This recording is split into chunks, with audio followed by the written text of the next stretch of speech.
de João, como eu disse já hoje pela manhã, quando nós estudamos, quando Jesus fala, eu sou o pão da vida, ele, de uma maneira especial, ele revela a identidade de Jesus. Os outros evangelhos falam muito sobre aquilo que Jesus fez, mas realmente o evangelho de João, de uma maneira especial, ele fala quem Jesus é.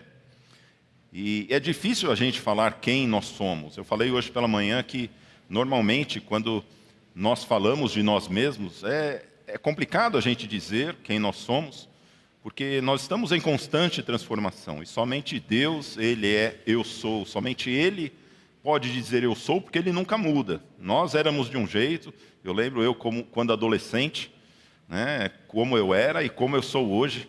Tanto que tem até uns irmãos da minha antiga igreja que falam, puxa vida, Rodrigo, você virou pastor?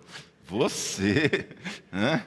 Quem diria? Né? Eu não sei se eles falam com admiração boa ou se pelo lado você que aprontava tanto na sua adolescência. Né? Nós somos transformados, meus irmãos. O poder de Jesus Cristo nos transforma. Não tem como nós vivemos o Evangelho e não sermos transformados. Mas Deus não. Deus, Ele é o grande eu sou. E por 9 vezes dentro do Evangelho de João, ele fala que ele é. Ele, por outras vezes, ele já falou que ele é a videira verdadeira. Eu falei sobre isso na mensagem de Ano Novo. Ele diz, eu sou a porta, eu sou o bom pastor, eu sou a luz do mundo. Hoje de manhã eu falei que Jesus, ele disse, eu sou o pão da vida. Ele também disse, eu sou o caminho, a verdade e a vida. Eu já preguei sobre isso aqui uma vez também. Ele diz, eu sou o Messias. Ele também diz, eu sou, simplesmente eu sou. Antes que Abraão existisse, eu sou. E hoje eu gostaria de estudar com os irmãos sobre o tema, quando Jesus fala, eu sou a ressurreição e a vida. Eu sou a ressurreição e a vida. Por isso eu gostaria que você abrisse a sua Bíblia no Evangelho de João, no capítulo 11. Nós estaremos lendo do versículo 17 até o versículo 27. Evangelho de João, capítulo 11, do versículo 17 ao versículo 27. Você pode acompanhar na sua Bíblia ou aí pela projeção. Diz assim, João 11, versículo 17. Quando Jesus chegou, encontrou Lázaro já sepultado havia 4 dias. Ora, Betânia ficava a mais ou menos 3 quilômetros de Jerusalém. Muitos dos judeus vieram visitar Marta e Maria, a fim de consolá-las por causa do irmão. Marta, quando soube que Jesus estava chegando, foi encontrar-se com ele. Maria, porém, ficou sentada em casa. Então Marta disse a Jesus, se o Senhor estivesse aqui, o meu irmão não teria morrido. Mas também sei que mesmo agora, tudo que o Senhor pedir a Deus, Ele concederá. Jesus disse a ela, o seu irmão há de ressurgir. Ao que Marta respondeu, eu sei que ele há de ressurgir na ressurreição no último dia. Então Jesus declarou, eu sou a ressurreição e a vida. Quem crê em mim, ainda que morra, viverá. E todo o que vive e crê em mim, não morrerá eternamente. Você crê nisto? Marta respondeu, sim, Senhor. Eu creio que o Senhor é o Cristo, o Filho de Deus que devia vir ao mundo. Vamos orar mais uma vez. Senhor, nós te agradecemos, Pai, pela tua palavra. Te louvamos, Senhor, porque o Senhor tem poder sobre a morte, Pai. E o Senhor mostrou isso, Senhor Deus, ressuscitando Lázaro, ressuscitando aquela menina, Senhor. E o Senhor mesmo ressuscitando ao 3º dia, Pai. Nós te louvamos porque o Senhor tem poder sobre a morte, porque o Senhor é a ressurreição e a vida. E por isso que nós podemos crer, Senhor Deus, que o Senhor tem todo o poder nos céus e na terra. Nós te agradecemos. Senhor Deus, que possamos sair daqui cientes do poder do Senhor. Ciente, Senhor Deus, do teu poder, daquilo que o Senhor pode fazer nas nossas vidas. Ciente de que o Senhor é poderoso para ressuscitar, Senhor Deus, aquelas áreas da nossa vida que precisam ser ressuscitadas, Pai. Aqueles sonhos que se perderam, aqueles dons que estão adormecidos. Ó Pai, em nome de Jesus, Senhor Deus, faz com que a nossa vida espiritual seja ressuscitada nessa noite, Senhor. E de maneira poderosa, Senhor Deus, nós possamos contemplar a beleza do teu poder e quem o Senhor verdadeiramente é. Em nome de Jesus, nós te agradecemos. Amém. Jesus diz, eu sou a ressurreição e a vida. Quantos já ouviram falar da história de Lázaro? Levante a mão. Todo mundo, né? Se você não ouviu falar da história, com certeza você já ouviu a música, né? A música é muito famosa, né? Lázaro ouviu a sua voz. Né? Tem a Aline Barros canta essa música, várias músicas foram feitas, só perde da música do Zaqueu, da mais cantada, né? Já a gente não está mais cantando a música do Zaqueu, né? Como o Zaqueu, né? Tem músicas que parece que pegam, né? A gente não se esquece nunca. A história de Lázaro é uma história muito bonita.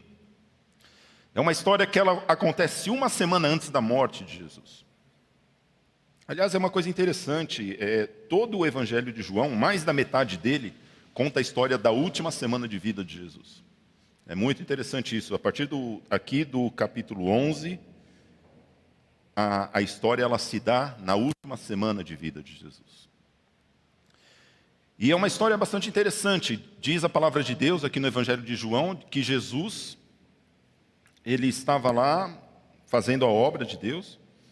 E Lázaro, que era um homem que era amado de Jesus, a palavra de Deus diz que tanto Lázaro como as suas irmãs Marta e Maria eram pessoas muito amadas de Jesus. Provavelmente, não sei se cresceram juntos na mesma cidade ou na mesma vizinhança, né? A palavra de Deus não diz isso, mas a grande verdade é que eles tinham um relacionamento muito íntimo, de maneira que diz que Jesus amava Lázaro de uma maneira especial. Tanto que Lázaro fica muito doente, a ponto de morrer, e as suas irmãs mandam alguém chamar Jesus, porque a coisa realmente estava provavelmente já tinha tentado tomar remédio, o negócio estava a um ponto que as irmãs dele começaram a ficar aflitas, falaram, vá chamar Jesus. E diz aqui no capítulo 11 que Jesus, depois que ele ouviu isso, depois que chegou ao aviso, diz que ele ainda ficou 2 dias lá esperando. Ele ficou ainda, depois que ele recebeu a notícia de que Lázaro estava doente, ainda ele ficou mais 2 dias por lá. Ele não foi lá para Betânia para realmente curar a Lázaro, né? E, meus irmãos, isso é um grande ensinamento para a gente, porque realmente passar por aflição não é uma coisa legal. E eu imagino a aflição de Marta e Maria aqui, com o seu irmão morrendo, seu irmão já doente a ponto de morrer. E a gente sabe que doença é algo complicado, quanto mais o tempo passa, a pessoa vai ficando pior. E quanto mais o tempo passa, mais aflito a gente vai ficando. E assim é com as nossas vidas também. Quantos de nós já não passamos por aflições ou estamos passando por alguma aflição? Às vezes não, talvez uma doença que é para a morte, mas às vezes um problema familiar, às vezes uma situação financeira complicada, um desemprego, às vezes um problema de relacionamento conjugal. Como isso é complicado. Como a aflição, parece que cada dia nós oramos a Deus e parece que quando Deus não responde, parece que a gente vai ficando mais e mais aflito. Parece que quando as coisas começam a ficar piores e piores, parece que Deus se esqueceu da gente. Poxa, será que Deus não está vendo? E eu imagino o que se passou na cabeça de Marta e Maria. Será que Jesus não sabe o que está acontecendo? Será que Deus não está vendo?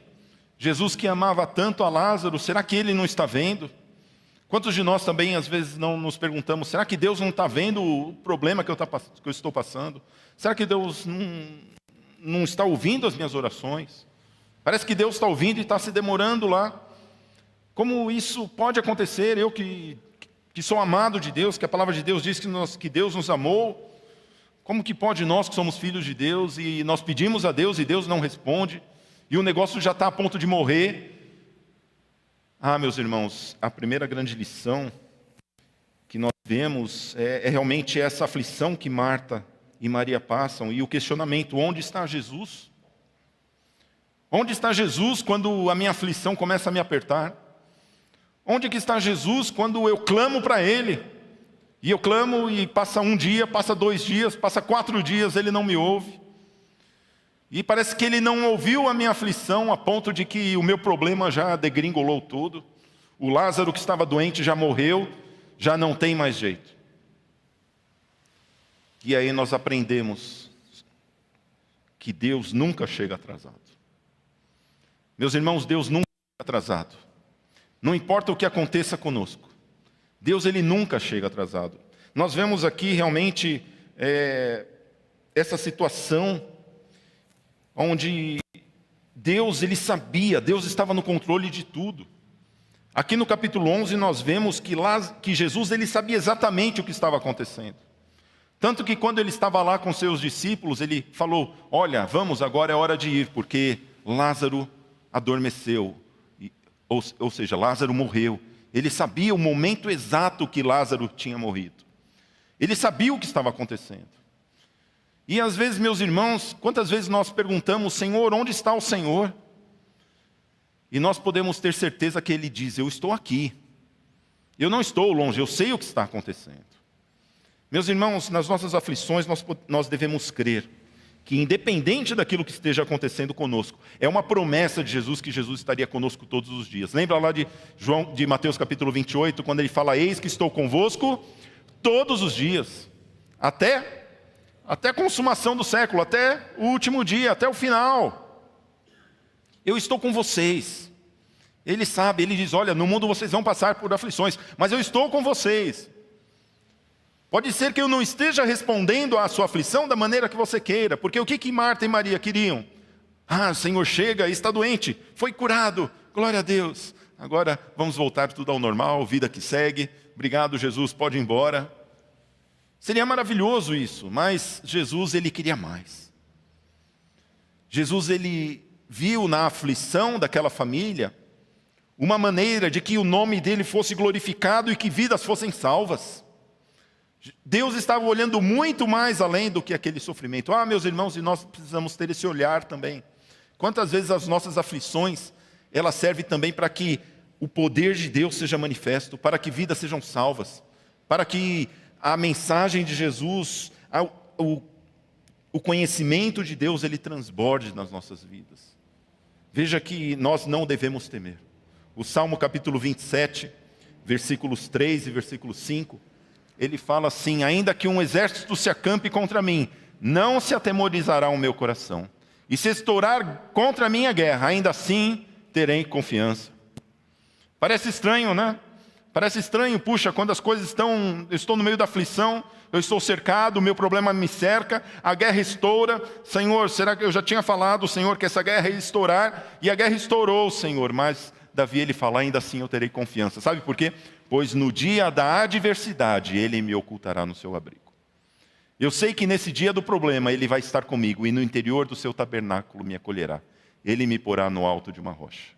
E foi isso exatamente que Marta e Maria presenciaram. Meus irmãos, Deus, ele nunca chega atrasado. Deus, ele está no controle de todas as coisas, nós podemos crer. Aquele que diz: eu sou a ressurreição e a vida, é aquele que tem o poder para fazer todas as coisas. Nós não devemos temer nas nossas aflições. Mas talvez Marta e Maria pensassem: ah, Senhor, Jesus chegou no quarto dia, e talvez quando Lázaro morreu, talvez elas pensaram: ah, agora não preciso orar mais. Quantos de nós já não pensamos isso? Agora já foi, não preciso orar mais. Já aconteceu isso com a sua vida? Às vezes você pede para Deus sobre alguma coisa: Senhor, me ajuda nesse problema, Senhor. Me ajuda nesse problema, Senhor. Senhor, me ajuda. Me ajuda. Aí o problema acontece. Não tem mais jeito. E aí, o que acontece? Morreu. Lázaro morreu, já foi. Eu imagino até que Marta e Maria falou: ah, alguém manda lá avisar Jesus. Não precisa vir mais. Já morreu. Às vezes a gente fica meio bravinho com Deus, né? Ah, Senhor, agora também não quero mais. A gente orei tanto por essa bênção. Agora não morreu. Para que vai incomodar a Deus? Tanto no versículo 21 como no versículo 32, tanto Marta quanto Maria, elas falam para Jesus, quando Jesus chega, elas dizem assim: Senhor, se o Senhor estivesse aqui, o meu irmão não teria morrido. Ah, Senhor, se o Senhor estivesse aqui, meu irmão não teria morrido. Ah, mas o Senhor não estava. E eu imagino Jesus falando: eu estava aqui.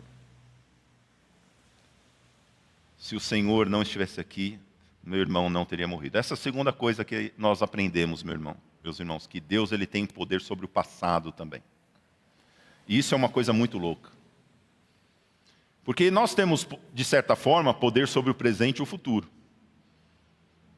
Né? Por exemplo, nós temos o poder para escolher o que nós vamos jantar hoje à noite. Né?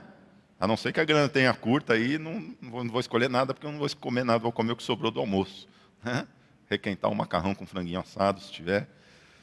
Mas nós temos o poder de mudar o nosso futuro, mudar as coisas que nós queremos escolher. E às vezes é fácil para nós pensarmos que Deus vai mudar o nosso futuro. Senhor, eu não sei se eu vou para a direita ou para a esquerda. Aí Deus mostra, eu vou para a direita. Amém, Senhor. Ou seja, mas é uma coisa que ainda vai acontecer. Mas e aquilo que já aconteceu? Senhor, se o Senhor estivesse aqui, ele não teria morrido. Mas agora já morreu. O que o Senhor vai fazer a respeito? Já morreu, passou já. Já foi enterrado. Já os bichos estão comendo lá, já está fedendo o defunto. Quantas vezes isso acontece conosco, meus irmãos?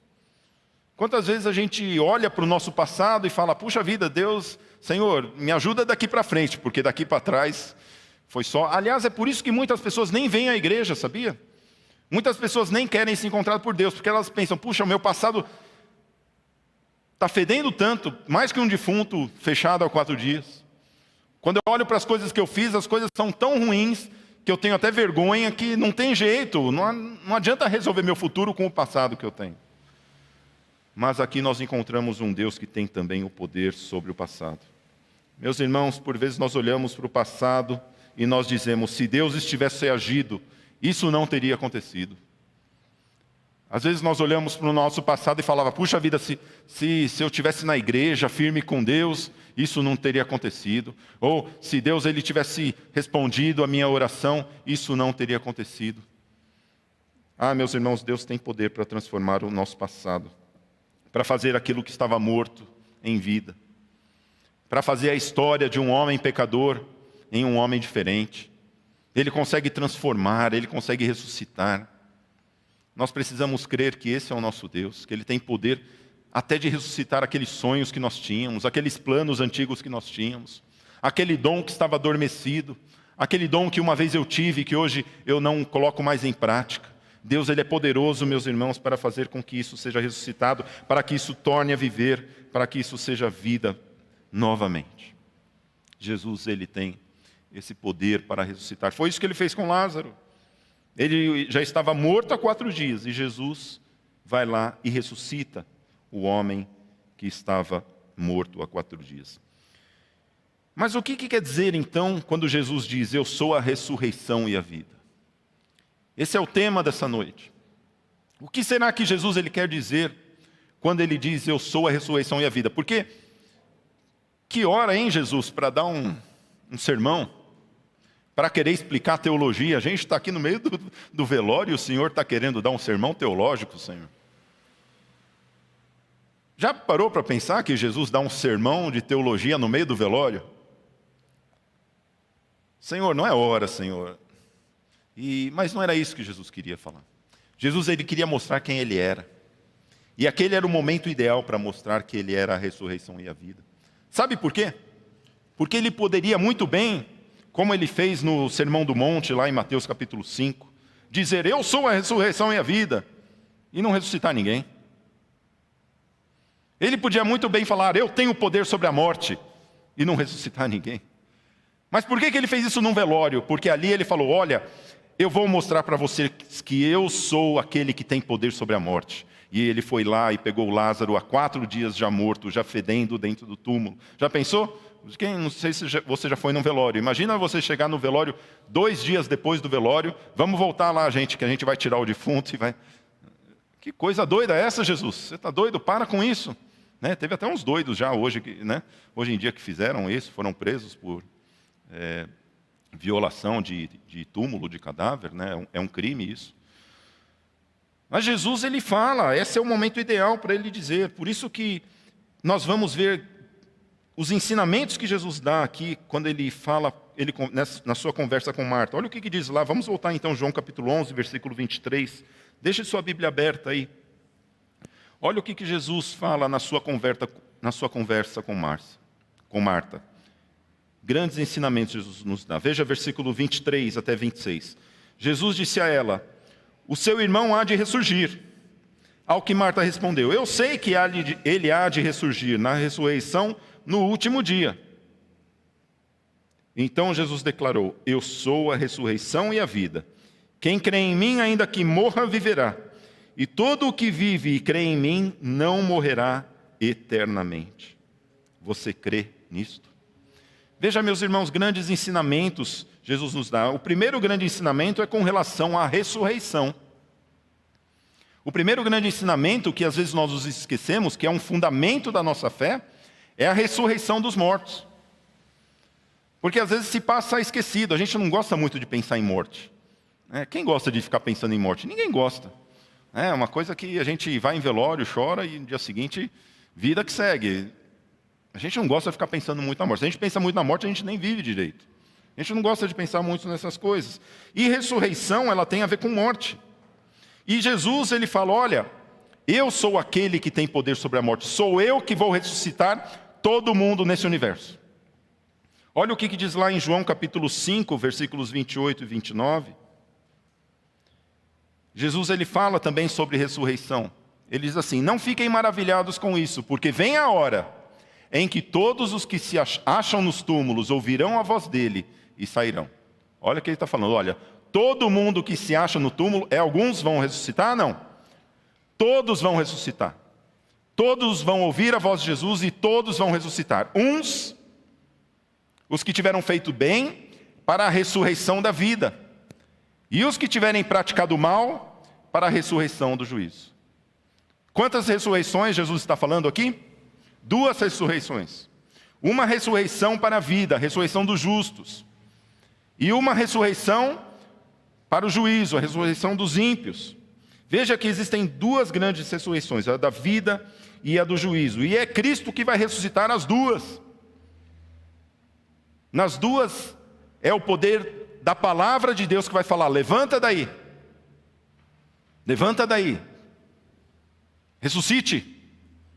E todos vão ressuscitar. Não são alguns que vão ressuscitar, são todos os justos vão ressuscitar. E quando chegar a ressurreição dos ímpios também, todos vão ressuscitar. Meus irmãos, isso é um ensinamento que às vezes nós nos esquecemos. E às vezes a gente acha que a nossa vida é esse tempo que a gente tem aqui na terra. Quando Jesus ele nos mostra que a nossa vida é uma vida eterna, nós vamos ressuscitar para viver eternamente, nós não fomos criados para a morte. A morte não é um ponto final, ela é uma vírgula na vida do crente. É um parêntese, é um tempo de espera, um tempo de sono. Por isso que na palavra de Deus a morte ela é tida como um sono. O próprio apóstolo Paulo fala aos que dormem, né? Por quê? Porque a morte é como se fosse um sono, porque um dia vai ser acordado, um dia Jesus vai dar uma voz de comando e essas pessoas vão ressuscitar. Todos vão ressuscitar ao ouvir a palavra de Jesus. Tanto ímpios quanto justos vão ressuscitar. É Jesus que irá ressuscitar. E Marta sabia disso. Jesus já tinha ensinado Marta. Quando Jesus ele fala aqui, nesse versículo, ele fala: olha, o seu irmão ele vai ressuscitar. Ela falou: eu sei, Jesus, que ele vai ressuscitar no último dia. Veja no versículo 24. Eu sei, Jesus, que ele há de ressurgir na ressurreição no último dia. Repita comigo. No último dia. E esse é o segundo grande ensinamento. Depois que nós acreditamos que existe o ensinamento da ressurreição, nós aprendemos também quando que vai acontecer. Porque Jesus ele fala quando que vai acontecer. E não é só aqui. Onde que Marta aprendeu isso? Olha, ela aprendeu isso quando Jesus deu o sermão lá em João capítulo 6. Abra sua Bíblia lá em João capítulo 6. Olha o que diz lá em João capítulo 6, versículo 39. João capítulo 6, versículo 39. E a vontade de quem me enviou é esta: que eu não perca nenhum de todos os que ele me deu. Pelo contrário, eu o ressuscitarei no último dia. Versículo 40. De fato, a vontade de meu Pai é que todo aquele que vir o Filho e nele crer tenha a vida eterna. E eu o ressuscitarei no último dia. Versículo 44. Ninguém pode vir a mim se o Pai que me enviou não o trouxer. E eu o ressuscitarei. Tem gente que não está repetindo, fala comigo. No último dia. Versículo 54, adivinha? Quem come e bebe a minha carne e bebe o meu sangue tem a vida eterna. E eu ressuscitarei no último dia. Valendo $1 milhão. Quando vai ser a ressurreição? No último dia. A pergunta é, legal, pastor, é o último dia, mas quando é o último dia, pastor? Porque é fácil falar, é o último dia. Mas quando é o último? Eu não sei quando é o último dia. A gente sabe quando é o último dia? A Bíblia fala também quando é o último dia.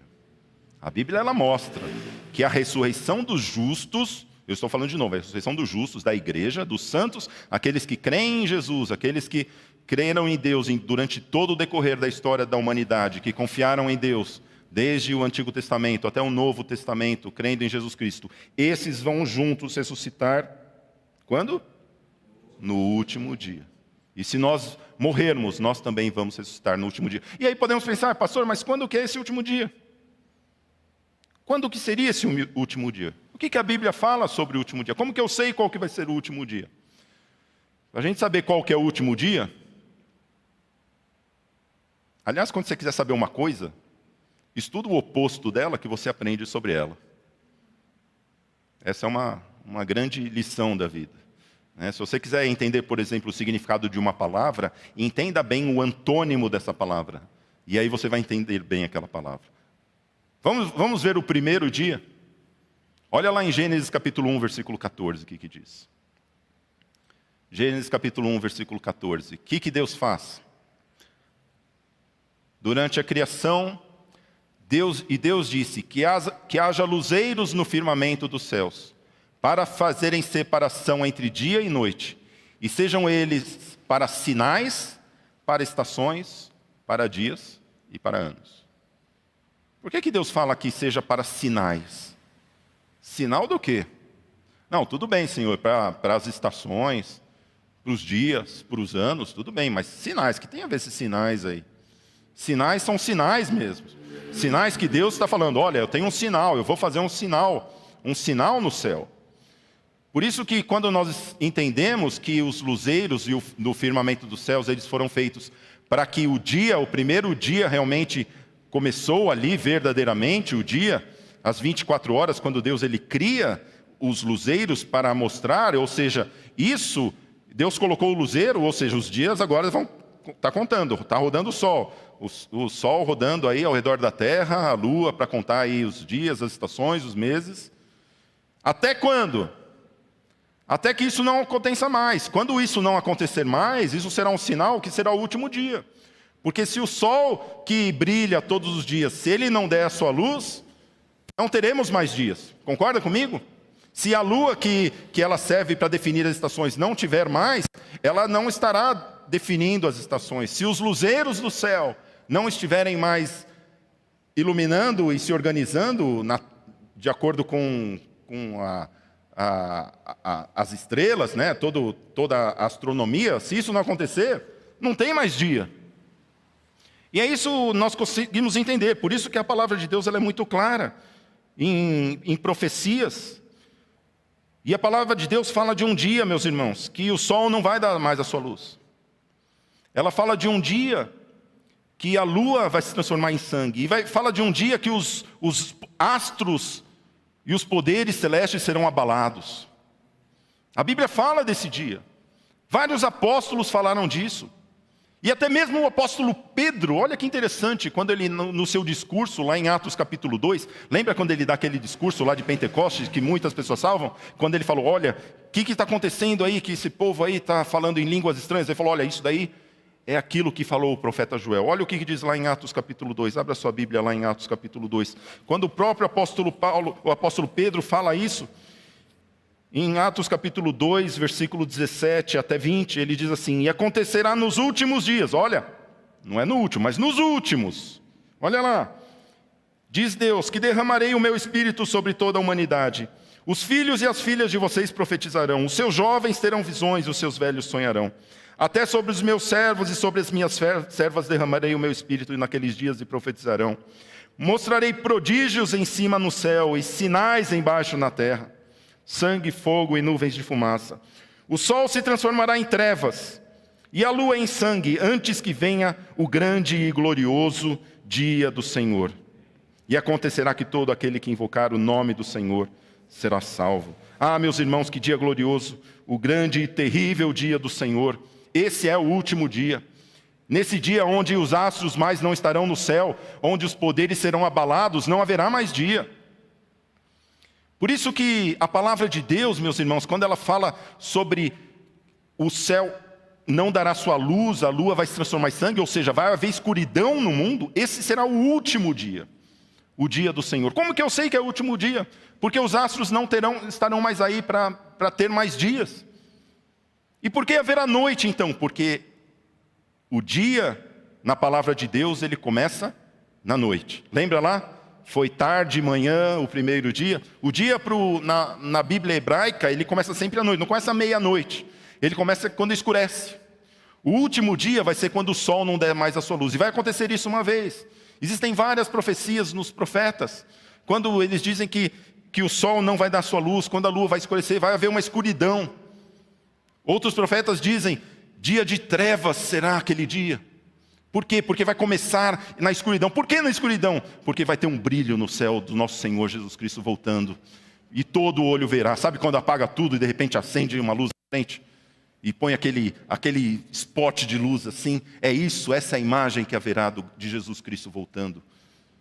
Apagam-se as luzes para que acenda a glória do grande rei. É isso que vai acontecer no último dia. Esse será o último dia, meus irmãos. Ah, que dia glorioso.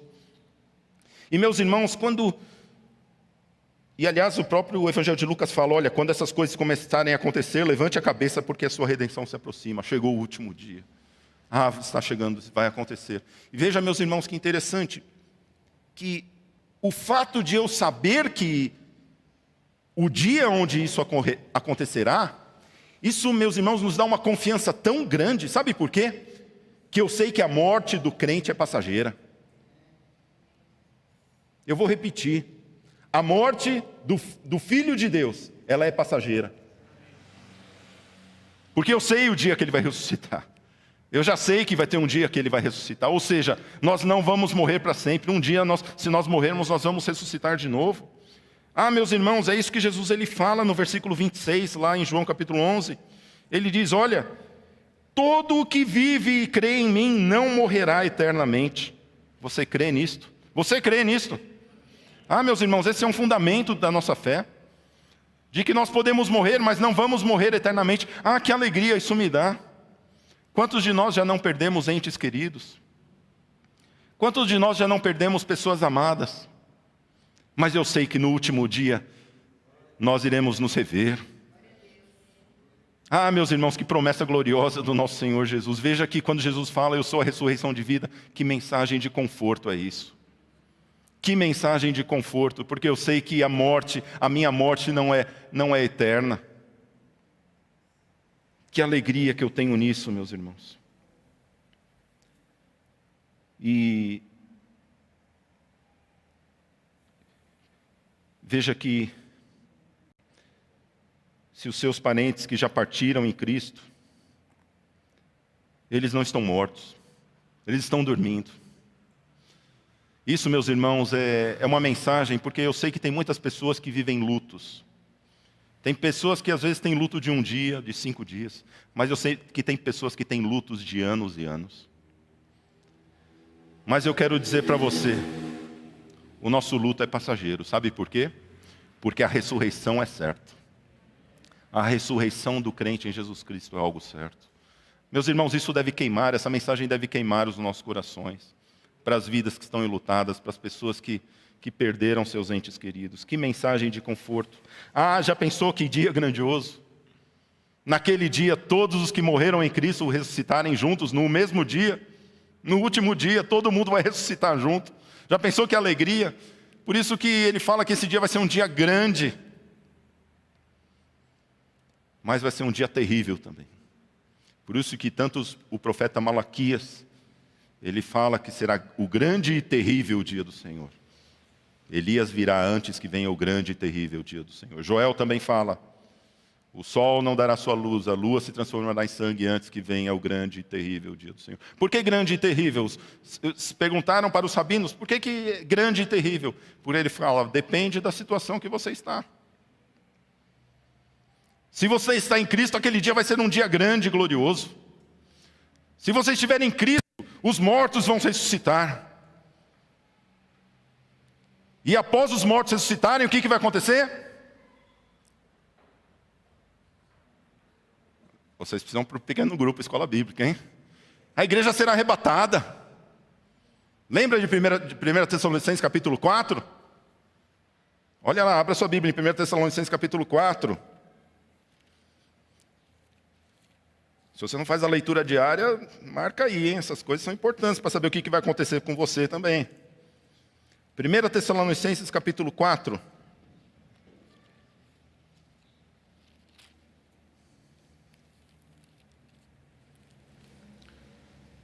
Versículo 15 em diante, diz assim: E pela palavra do Senhor ainda lhes declaramos o seguinte: nós os vivos, os que ficarmos até a vinda de Cristo, de modo nenhum precederemos os que dormem.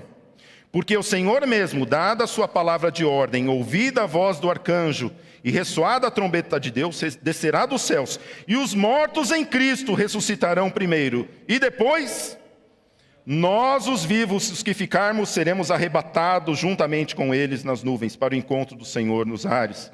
E assim estaremos para sempre com o Senhor. Portanto, consolem uns aos outros com essas palavras. Ah, meus irmãos, que dia glorioso. Não somente os mortos vão ressuscitar, mas também aqueles vivos que estiverem vivos no Senhor. Seremos o quê? Teremos nossos corpos transformados e seremos arrebatados conjuntamente para encontrar Jesus Cristo nos ares. Quando vai acontecer isso? No último dia. Quando que vai acontecer o arrebatamento, pastor? É antes ou depois? É no meio? Olha, vai ser no último dia. É interessante que tem muitas pessoas que estudam escatologia, e eu mesmo adoro estudar, e às vezes se perdem com os fundamentos da fé. E a ressurreição é um dos fundamentos. Quando nós estudamos a ressurreição, nós aprendemos sobre escatologia. Quando nós aprendemos sobre o grande dia do Senhor, nós aprendemos. Mas a gente que às vezes quer inventar um monte de coisa e botar a Bíblia para lá e para cá, e que vai subir ali, no último dia. Logo após isso, logo após os mortos serem ressuscitados, nós não precederemos aqueles que dormem.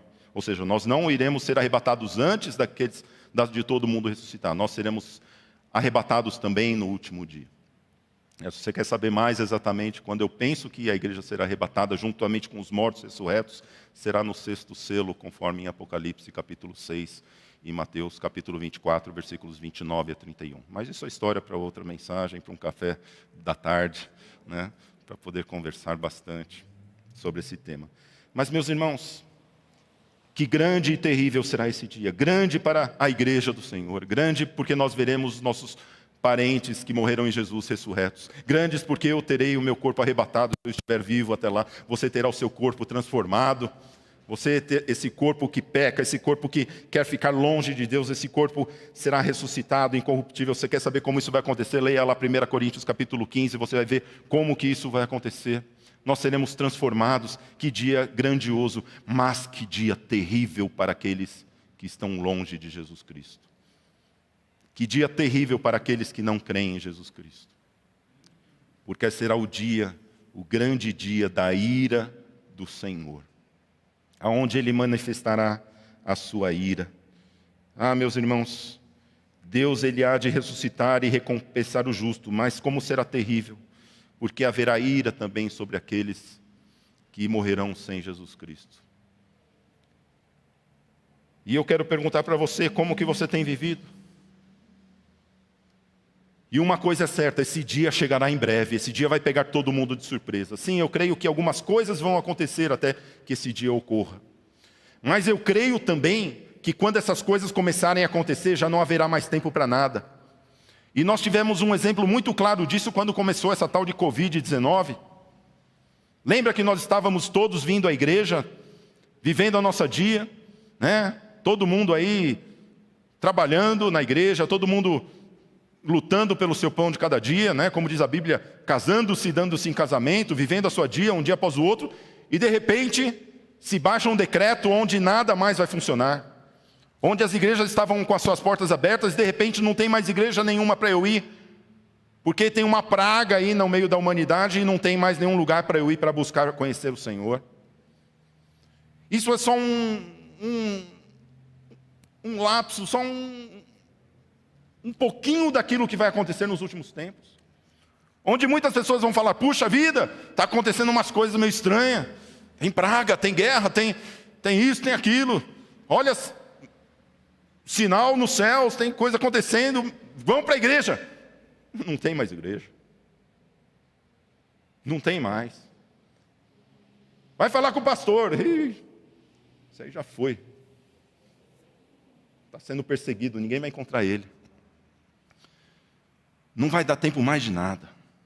Tem pessoas que ficam esperando, né, os sinais acontecer. Deixa começar a acontecer e aí eu vou buscar Deus. Ou às vezes fica esperando sinal na nossa vida. Quando acontecer alguma coisa eu vou. Às vezes eu sempre falo para as pessoas, né, você está esperando o quê para buscar Deus? Está esperando um puxão de orelha?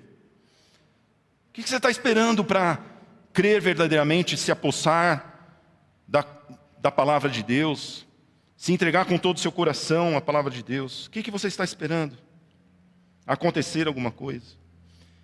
E às vezes, verdadeiramente, Deus ele permite que nós passemos por aflições. Sabe por quê? Para buscá-lo. Porque nas nossas aflições nós buscamos ao Senhor. E às vezes, meus irmãos, às vezes nas nossas aflições, ainda assim, nós ficamos tão desanimados que parece que não tem jeito, né, para nada. Né? E aí sempre tem aqueles espíritos de porco, né, que vem falar, não, eu já passei por isso, né? Parece que só piora a coisa. Né? Porque é fácil você falar quando você não está vivendo aquilo. E aí a pessoa vem com aquele ditado, né? Calma, para tudo tem um jeito, só não tem um jeito para quê? Para a morte. Mas eu quero dizer para você, essa pessoa não sabe que tem sim um jeito para a morte. Porque aquele que tem um jeito para a morte, ele tem um jeito para qualquer coisa na nossa vida. Aquele que tem o poder para ressuscitar mortos, o que é para ele o meu e o seu problema? Percebe quantas vezes, meus irmãos, nós ficamos tão preocupados e nos esquecemos que todos os dias da nossa vida está conosco aquele que tem poder sobre a morte, ou seja, ele tem poder para fazer milagres na nossa vida, muito maiores do que aquilo que nós precisamos verdadeiramente. Quantas vezes nós ficamos aflitos? Se Cristo tem realmente poder sobre a morte, por que nós ficamos preocupados com coisas tão pequenas? Quando Jesus diz, eu sou a ressurreição e a vida, Ele também diz, olha, eu tenho poder sobre todos os seus problemas. Porque eu tenho poder sobre o problema maior, que é a morte. E se eu tenho poder sobre o problema maior, que é a morte, por isso que o apóstolo Paulo diz que o último inimigo a ser derrotado é a morte, porque é realmente o inimigo mais poderoso sobre o homem, sobre o qual ninguém tem esse poder. Mas quando Jesus fala, eu tenho esse poder, e se Ele prometeu que estaria conosco, por que ficamos preocupados com coisas desta vida?